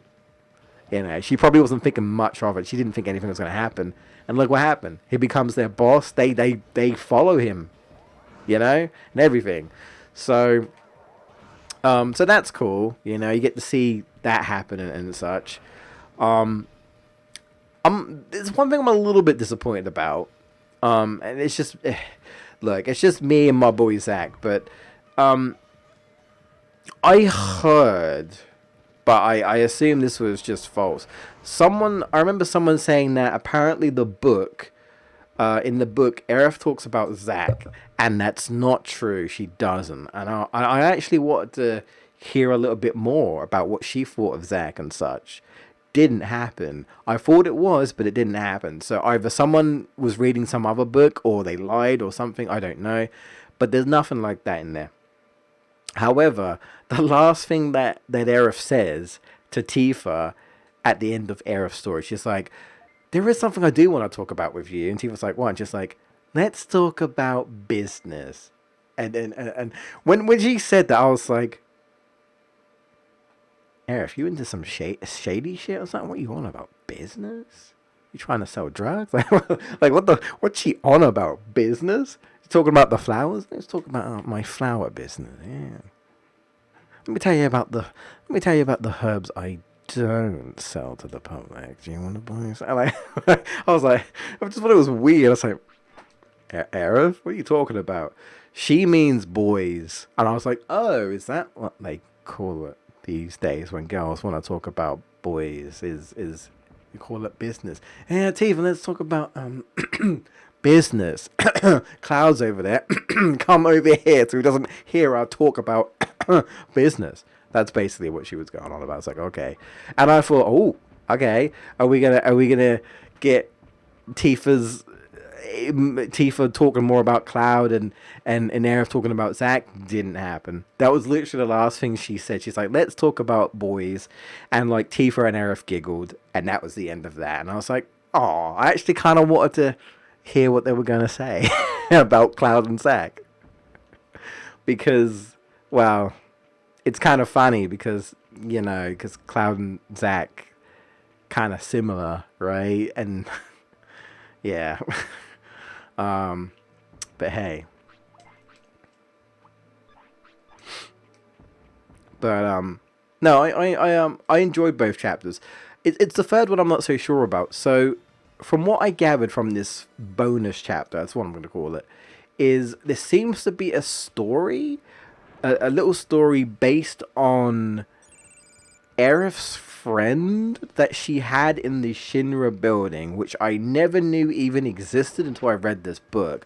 So there's no weight for me. Like, I don't know this character. If you'd have told me it was like, say, like Biggs or Wedge or Jesse, or a story about Barrett with his wife, because I'm pretty sure he had a wife, or whatever, right? His time in Corral, because that's where he came from, I would have been like, ooh. But it's interesting that they decided to write a bonus story based on this character that, as far as I'm concerned, as far as I know, was introduced in this book, not in the game, in this book. And I don't even know much about him anyway. Like, Aerith talks about him a little bit. She says, I had one friend in the Shinra building. His mom and him would come and visit me and my mom. That's kind of it. She didn't say anything else about him. So I'm like, well, I don't know nothing about this guy, and now you're giving me like a little bonus story about him. And this is years later. I don't know, like, I can't think of like continuity in terms of FF7, but like he must have been around the similar age to Aerith, and I guess now he's like an adult. I don't know how old he is, but he's married. But so this you learn that this guy, I guess, who used to be Aerith's friend, he hasn't seen her in years because obviously she and her mother escaped. Um, so he never saw her again. But like we find out that wow, he had a crush on her as a kid. Like, 'cause again, both similar ages, they're both kids. He had a crush on her, and it seems his crush never went away because he basically said that his wife looks just like her, and I'm like, oh, don't tell your wife that. She looks like your first crush, because then she's gonna think you only liked her because, wow, she looked like Aerith. I'm like, that's a bit awkward, but okay. So yeah, this guy is he straight up said, "I am smitten of Aerith." Yeah, which is I wouldn't say funny, but like there's also this other guy, which I think I may or may not mentioned, who's very smitten of Aerith's mum when she was alive, and he planned to he helps her escape and Aerith escape, and like even planned to like let them live with him, but Aerith's mum didn't do that. Instead, she did her own thing. And then like later on, right, like many years later, like I think when like Aerith was like 16, she meets the guy years later, and the dude's like, "Oh my god, it's you!" Like, and he must know that her mum's dead at this point. But the dude's like, "Oh, I'm so glad I found you. You can come live with me." And she's living with Elmira. So this dude that she hasn't seen in years, who she doesn't really know. She just knows that he's the guy who helped her and her mum escape. And if you couldn't tell that he was in love with her mum, right? If you couldn't tell, when they escaped, he kissed her mum's hand. He's like kissed her and stuff. Like he was 100% smitten. He was smitten over her. Okay, Mummymon's not doing anything, so I think he's playing the counter game again. I think he is. Well, okay, I'm just gonna do this then. If it's gonna play the counter game, I'm just gonna do this because he'll never be able to attack me. This works in my favor. We'll Spitfire to save on MP. But okay, he's getting his finisher off. That's fine. That's fine. Ouch. That's some damage. Okay. What match for this? I don't remember. But yeah, so this guy she hasn't seen in years, right? Who you can clearly tell who's probably heartbroken that Ofana is gone because he's in love with her. Got it in his mind that Aerith would just want to live with him all of a sudden. She didn't even remember him really, but she got freaked out because she basically ran from home and she ran to the church in the Sector 5 slums, and like he tried to come off as not creepy initially. Like he was like, "It's dangerous. There's monsters about," and he's like, "Hey, if you want to go to the Sector 5 slums, I'll take you there." And he's like, to show you that I'm not a creep, I'm gonna go ahead and you just follow me, and I'll let you know if there's any monsters, just run. So he was trying to play it up as I promise you I'm the nice guy. I helped you escape after all. But the way he was talking, he kept saying she didn't initially remember him, and he was like, "Oh, that's not very nice. You don't remember the guy who saved you and your mother?" And he kept saying that, like whenever like Aerith was because Aerith felt like there's something off about him, and she was right too, right? And like every time Aerith kind of dismissed something, or like he would say like, "Remember this, remember that," she'd be like, "No," and he'd be like, "Well, that's not very nice. How could you forget?" You tell something wasn't right with him. And I guess he never got over Ofana because when they got to the church, he started talking about, again, Aerith coming to live with him. And then he went, yes, Ilfana, come live with me. And he just stood right in front of Aerith and just stared at her. And he just kept shouting. He just kept saying, Afana, Afana, let's go, Afana. And I was like, okay, now, and this guy he's fucking loopy, right? He's got it in his head that Aerith is Ilfana, right? So he tries to take her away, and luckily, who turns up? Elmira with a broom, which is so funny because Aerith is like, why did you grab a broom? A broom's not going to do anything. But I mean, hey, she grabs a broom and she whacks him round. I guess I don't know which end, but she hits him with the broom and he goes tumbling down on the floor. So Elmira saves the day. We're saving Aerith from some creep. And then Aerith was like, "How did you find me?" Like, because she assumed her mom didn't know she ran off, her stepmom anyway. And Elmira said, "It's the funniest thing. I got a vision that you were at the Sector 5 slums church." And she's like, not only that, I could see that I would be there in time to save you. She's like, so I took the time to figure out what to do, and first thing that came to mind was to grab a broom, and I went.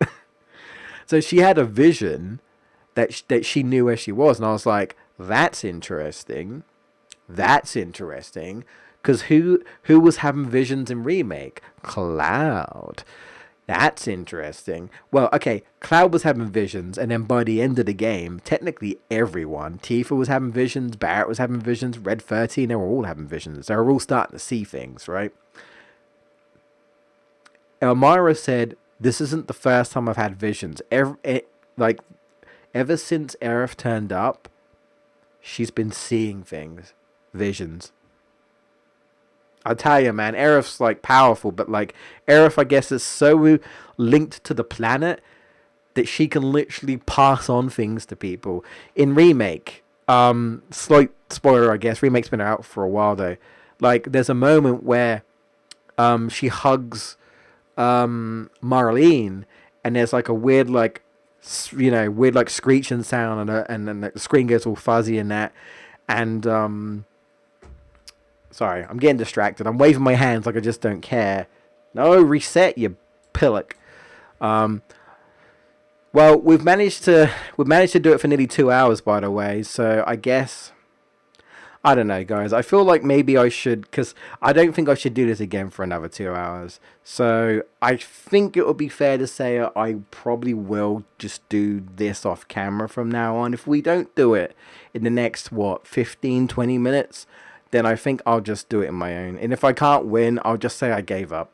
I think wasting too much time. I'm fine just chatting to you guys, but I actually want to get this done so I can stream other things. If I don't get this done, I'm just going to be streaming this for the rest of my life. Unless I decide to just say fuck it and give up. But no, I don't want to do that. I've done this off camera, so I can do this. I can do this now. I can do it. I've done it before. Anyway, yeah, so I thought that was interesting. I'm like, damn. Like, so I didn't know Elmira was getting visions. So Elmira sees shit, but it's because of Aerith. Makes me wonder who else, like, is there anyone else who can see stuff we come into contact with Aerith, right? But yeah, like Marlene 100% probably had a vision or something when she hugged Aerith, because she sort of freaked out a little bit, right? In Remake, she like backed off, and Aerith's like, huh? And then like, Aerith was like, and Marlene was like, mm. Thing is, we'll probably never know what Marlene saw, but Aerith knows, and she's like, keep it a secret. What did she see? Don't know, and I bet we'll never know. I bet you anything we'll never know. Just more mystery when it comes to Aerith. But shit, I mean, Tifa and Aerith both had a rough time, and like, I definitely like it's neat because we get to learn a lot more about Elmira, and we kind of find out that she's in a bit of a trading business, which is a bit dodgy. And I'm like, I didn't know. Forgive me. Like, I didn't actually know that Elmira was into this dodgy shit. Well, okay. Her husband is in the trade, but because she's married to him, she's kind of ended up being in it as well. It started off legit, and then I think it attracted some people that kind of ended up almost being like mob bosses. And like, what ended up happening is that whenever things went wrong with the family, there would be bodyguards outside their house. Which is interesting because you'd think the Turks would be there, which they were, but man, I'm sick and tired of fighting this mud frigid. Like, I'm not even gonna waste my time here. It's pissing me off. I'm just gonna reset. But yeah, like Elmira has a lot of like guests and connections with these like constructions people. But it seems like these construction, like, I don't know if I'd say these constructions people are like Don Corneo bad, right? Because even they don't want to deal with Don Corneo. But they're the type of people where you probably don't want to upset them because they probably will beat you up. So yeah, I had no idea Elmira was connected to these types of people. She does eventually break ties off of it. At some point, she's like, you know what? I don't want to be a part of this business anymore. You can fucking have it, right? And at one point we hear that this guy ends up being in some sort of turf war, and a bunch of people die. And Aerith had no idea, right? Poor old Aerith gets bullied as well, which Cloud can somewhat relate to. She got a bit bullied by this kid. Ironically, right, years later, this same kid ended up being like injured and nearly on death's doorbed, and guess who helped him? Aerith, because she's a good girl. She could have left him there. He apologized though. He went back and he was like, "I know you saved me. I want to apologize." So I mean, all's well that ends well. But there's one thing I have to tell you guys about. One thing. If the off chance you really do care about what I'm about to say, mute, disappear from the stream, or come back in a minute. There's a question I've always wondered in regards to two characters. In Remake, I don't remember about the original. I ain't gone back to the original in a long time. But like in Remake, it was established that Biggs used to live in the Sector 5 slums. And I was like, he must know Aerith. Did he ever meet Aerith? Like, how long ago was this, right? Like, was he around when Aerith was a child? Like, was he an orphan? Because he always says he used to go to the orphanage, right? And see the kids. There's even characters in the game that talk about Biggs. Like, I think, like, the teacher says, like, my predecessor, Biggs. So there are people who talk about who's talked about Biggs and Sector 5 Slums and stuff. So he's known. And I was like, Aerith has never talked about Biggs. And I'm thinking, have they really not met? Even though, like, Biggs lived in Sector 5 Slums? And I was like, was it just different time? Like, different timeline? Like, was he just not there when she... That's what I kept thinking. I was like, huh. And I was like, I mean, I guess you can live in the same neighborhood and not know your neighbors, right? I guess it's possible. But considering the way the slums were, it kind of felt like almost everyone knew everyone. I'm not kidding. Like, it's like with Aerith, when she was a child, it started off as no one can know who, like, where you are, who you are, especially Shinra, because they want to find you. And then by the end of it, everyone knows who she is. So her secret couldn't be kept any longer, and Shinra found her because of course they did. We know the story, Song shows up and it's like, hello Aerith, we want you to come back with us, and yeah. And eventually she did because she had no choice. But what was I gonna say? Yeah, I was like, do they just not know each other? I guess. Again, it's not impossible, but I was really curious. Now, she kept talking about this boy around her age who's a little bit older than her, I think, called X. And all they kept saying was, we don't really know what his real name is. So I would like to know more about this character. Because it seems like, well, he was an orphan, right? And he was one of the older kids, but he seemed like a lot of the kids were saying like they looked up to him. He seemed like quite a nice kid, like very sort of mature for his age, even though he beat someone up. He actually beat the guy who was bullying Aerith, so I don't think he did it for her, but he did. He beat up the guy who was bullying Aerith. But like, they just kept calling him X. And they're like, we don't know what his name is, right? Is X. And when she was, because okay, Aerith is talking to Tifa about this story, by the way. Like how Aerith wanted to know about Tifa's past. Tifa is now the one asking about Aerith's past. So it's the girls talking to each other, which is great because I want them to bond more in the coming games. I hope so. I really do, because in my opinion, in the original, it didn't really feel like they were connecting. It just kind of felt like Aerith was just flirting and teasing Cloud all the time, and Tifa was just pouting and jealous. And I was like, this just feels like an awkward threesome, well, an awkward love triangle, I guess would be a better word. And I was like, I'd actually kind of like it if maybe Tifa and Aerith could actually be more friendly to each other, become friends, right? They don't know many girls their own age. They're both nice, kind, caring, good girls. I'm like, why wouldn't they get along?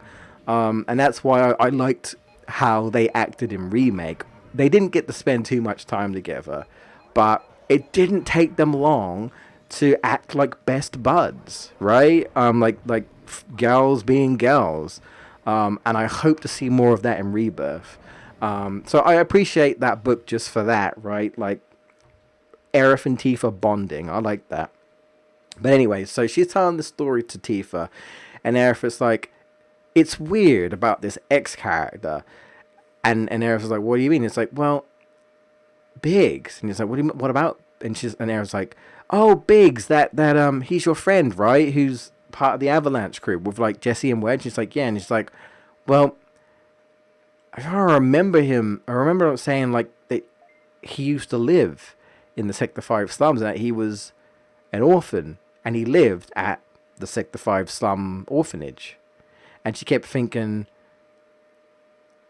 and yet there was no mention of Biggs. But like, who's his X character? And basically, long story short, Aerith didn't realize it. X is Biggs. And there was a conversation that Biggs had with Aerith when they were both little, where they tried to like cover Aerith's identity by changing her name. They went with the name Rona. And there was some confusion, and everyone found out that her name wasn't Rona. And Biggs was like talking to Aerith, trying to cheer her on, be like, hey, don't worry, I've never really had a real name myself, and I know what it's like. And he apparently was really kind and caring. So what I'm trying to say is that Aerith did meet Biggs, but she didn't know it was him. But it was when they were younger, when Aerith was like I don't know, like 12 or 13. So she met Biggs when they were kids, but for some reason it was called X because he didn't have a name. I don't know where X came from. I don't know who called him X, but they just went with X, and then I guess at some point he changed his name to Biggs.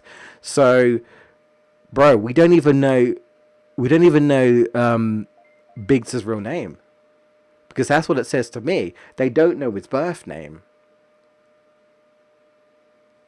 We don't know Biggs' real name, so that's a trivia for you. According to that book, right? Biggs is a name he gave himself. Not like his parents gave him that name. He gave it to himself. So who knows what his actual birth name was or would have been. I don't know. I don't know how he lost his parents or what happened, but they didn't explain that. But yeah, so there you go. A burning question I've been thinking about. It's like, if they both lived in the same sector, was there any chance that they met? They did. Aerith just didn't know it. And of course, back then, he wasn't Biggs from Avalanche. He was an orphan kid living in the Sector 5 slums. But, yeah, even Aerith said, like, X was nice. Referring to him as X, she didn't know he was Biggs. But, so that's a fun fact. They did meet each other. So there you go. There you go. You know, the one thing we need to know more about is actually Wedge. Actually, I feel like I would like to know a bit more about Wedge. So really, I ended up learning a bit more about Biggs in Aerith's story, which I wasn't expecting. I was not expecting. But that was a pleasant surprise, right? That he was a part of the orphanage, and from what I remember from the book, Aerith considered him a friend. So even though, you know, he was X at the time, aka Biggs, they were friends. But it makes me wonder if Biggs would even remember Aerith, like, you know, older, if you know what I mean, right? I don't know. So apparently when he did get a bit older, he ended up like doing like scrap work or something. This must have been before he was old enough to join Avalanche or move to Sector 7 or whatever. We don't know much about that, but yeah, apparently like a lot of the, even like as a young teenager, a lot of the kids looked up to Biggs, and they were like, he was very friendly and yeah. So that's cool. That's something I thought. I was like, well, there you go. Technically, Aerith did know Biggs or met Biggs. She just, you know. So yeah, it was a good read. It was a good read. I don't know if I really care about this bonus story, because again, this is based on Aerith's one friend that is literally introduced in this book, as far as I know. So I'm like, it's hard for me to care because I don't know this person, right? I can care about Tifa and Aerith because I know these people. You know, I've played the games. You know, I know these people's personalities. I've come to like these characters, but this is just like a character in Aerith's short life in the Shinra building. And I'm like, well, I don't know anything about this guy, but I'm reading it. I just want to see what it's about. So far, all I've gotten from it is, one, he likes Aerith and married a woman who looks like Aerith. Yeah. And he's a Shinra trooper, so he works for Shinra, and he's trying to like uncover the mystery of a man who went missing.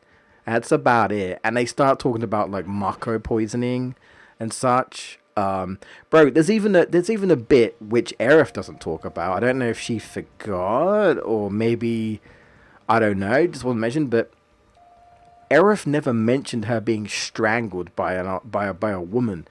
But this guy says like at some point this woman, like in black robed clothes, that sound familiar? Black robed clothes with a number tattooed on her arm. That sound familiar? Broke into where Aerith was and went in and strangled her. And the boy was so scared, he just curled up in the corner while Aerith was literally being strangled. And he thought Aerith was done. He thought this woman was going to kill her. The only reason why Aerith, I guess, survived was because a lab assistant came in and stabbed this crazed woman with like a sedate drug, and the woman fell down to the ground, and luckily Aerith was okay. Aerith didn't talk about anything about being choked by some crazy woman, but this guy did. This dude was saying it happened. But yeah, black robed figure with a tattoo on their arm. This guy is sick. Do do do do do do do do. So yeah, I was like, oh, all right. So yeah, the clones, I guess, confirmed that there aren't just male clones, there are female clones as well. Yeah, this guy are sick. So I'm like, there is some somewhat interesting things in it. It's just, again, like, I have no connection to this person. And I just feel like it's a little strange to be like, oh, you know this boy that Aerith mentioned like one chapter ago, and like for like a sentence, right? I feel like I swear she says like I had one friend in there, and that's it. She doesn't say anything else about him the entire time. But you know that yeah. Well, here's a story about him when he's older and he's investigating about someone going missing. Sure, I guess. Honestly, I was here for Aerith and Tifa. I'm satisfied. You know, again, me being a little nitpicky, just because I'm a Zach fanboy, I really wanted them to talk about Zach a little bit. But the problem with Zach is if you know, you know. And that prompts a lot of, you know, things that happen in the story and such. And so maybe they don't want to go into that because rebirth, you know? So fair enough. That's fine. That's fine. I don't mind that.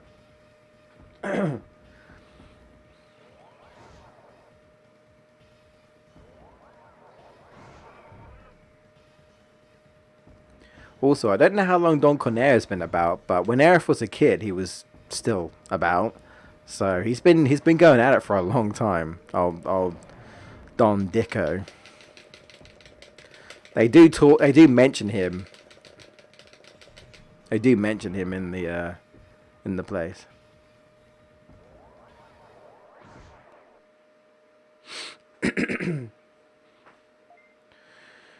Oh, I won. But who am I fighting next? Bro, I don't know how I managed to talk my way through all of that, but I did. I'm not even paying attention. I'm not even paying attention.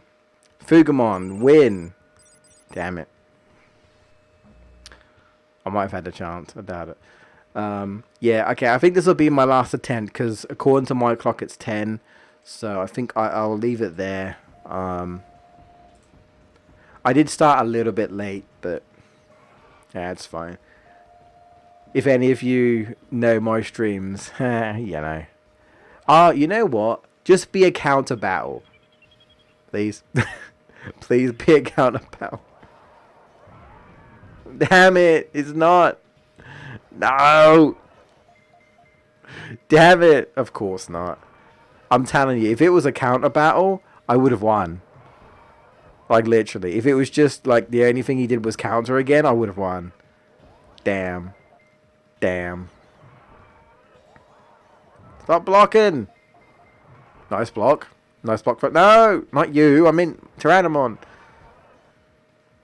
Oh, man. Okay. I'm awake because I don't want to... There we go. Come on, come on, come on. Mash, mash, mash, mash, mash. Okay, good damage, good damage, good damage, good damage.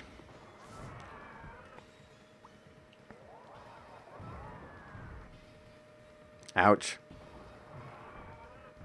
Yeah! Not today, buddy.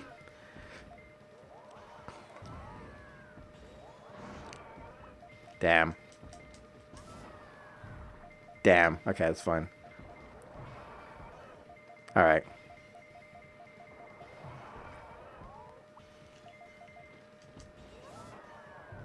Damn. A little greedy there. Oh! Can I get one more finisher? I don't think so. Oh. Nah. Too slow. Damn. I won! No way! Did I actually? Yo! We did it! No way! No way? Oh, wait! No. The 2 hours was worth it.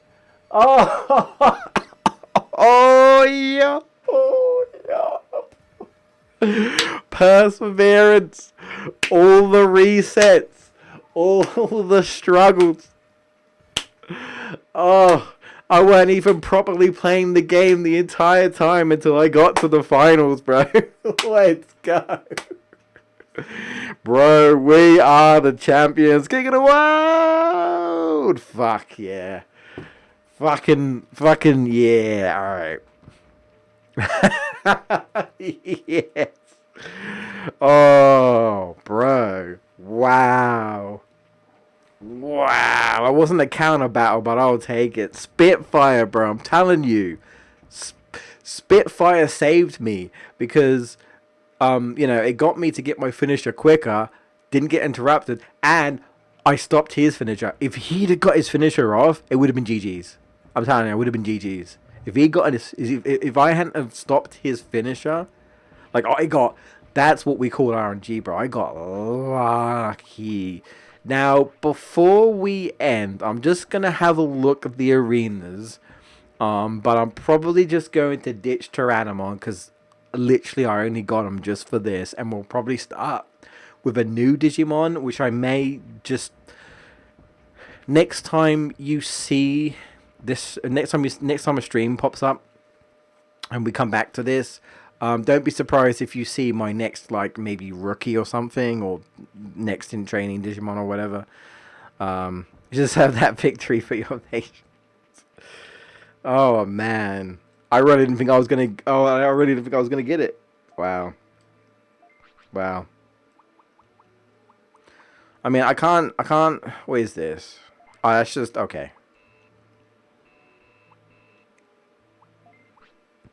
I think Animal Cup. What? Hang on.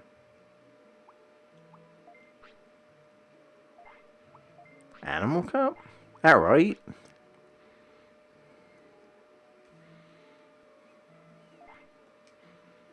Animal Cup. Would Tyrannomon work for that? Well, he's a dinosaur, right? Dinosaur's an animal. I know it's a, like, extinct race, but, like, right? They're animals, technically. They are. I don't know, maybe not. Animals would be, like, Garurumon. I'm guessing Gobblemon. Adamon, because he's a monkey.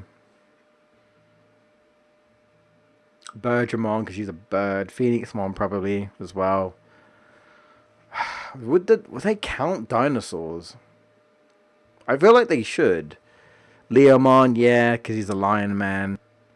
That's right, Leomon.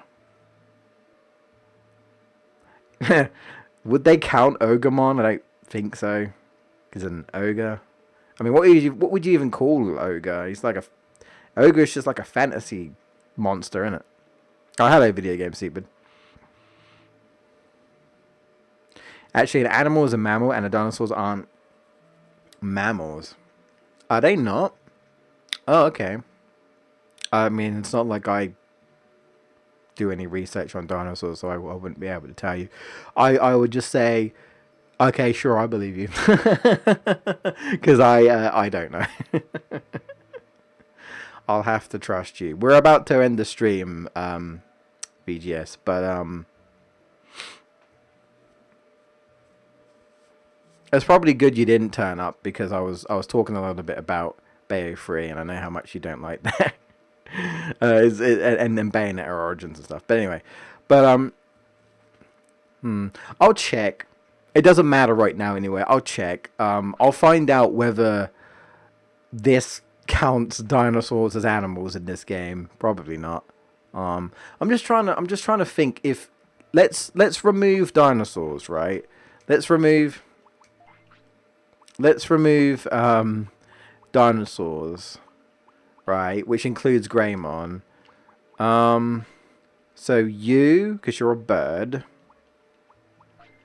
You, because you're a penguin. Maybe you, if you count like a fish. Well, yeah, no, fish is still a form of an animal, right? I don't have everyone anyway. Yeah, you, because you're a bird. You, because you're a bird. You, because you're a monkey. You, because you're a wolf. which might mean Gubblemon. I guess does he count as a wolf? Kinda. Dog? I don't know. Yeah, I'm just trying to think. Oh yeah, Cockatooriumon. That's right. Yep, Cockatooriumon. I'm just trying to think about all like the possible animals. Well, we'll see. Either way, either we'll either we'll see if Tyrannomon survives for 2 days and throw him in another tournament. I don't think so. Or we probably won't be able to do it.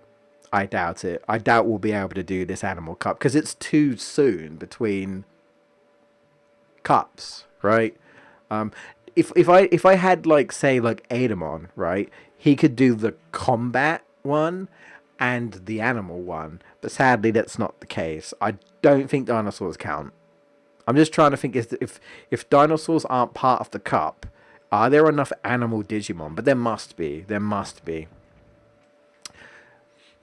Because I have to also consider that there are some Digimon in this game that aren't playable, but they are in the game, like Myotismon. Like Myotismon is actually in the arena, but you can't play as him, or you can't have your own Myotismon. So honestly, I don't care. I'm just happy I won. Did I save? I'm gonna save again just because I'm paranoid. I'll beat it one day. I'm sure you will. No, I was just talking about Bayonetta Origins because it's in relation to Bayonetta 3. That's all. And I was saying how the off chance that Video Game Stupid walks in and hasn't finished it yet, and one day wants to finish it, I don't want to spoil. I don't want to spoil anyone, or anything about like story such. So it's fine. But all right, save and save some more. That's what I call a victory. We got it. I wasn't expecting to get it, but we got it. Also, I'm like clipping inside of Tyrannomon. Don't worry about it. Look at that. Oh dear. Oh, okay. We've become one. I fused.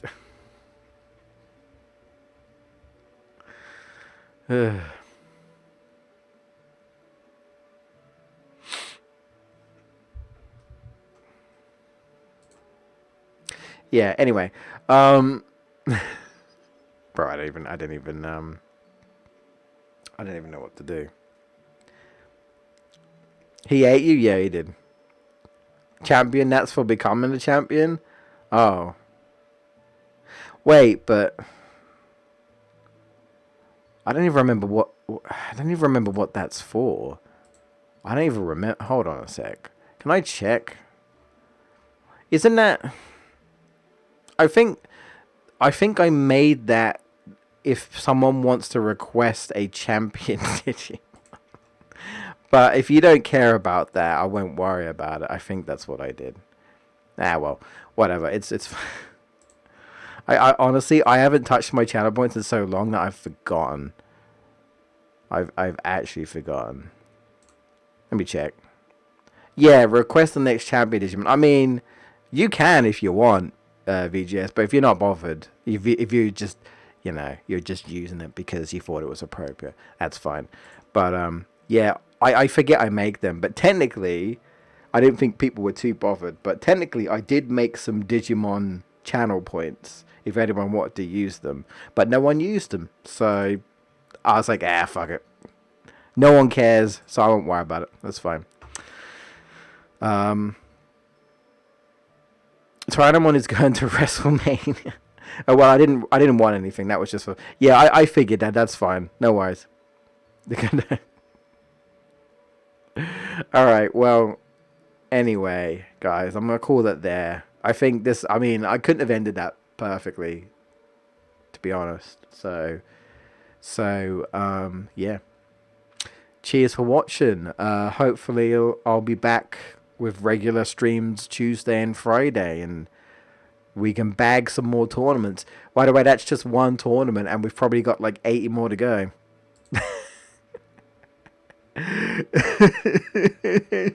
Make it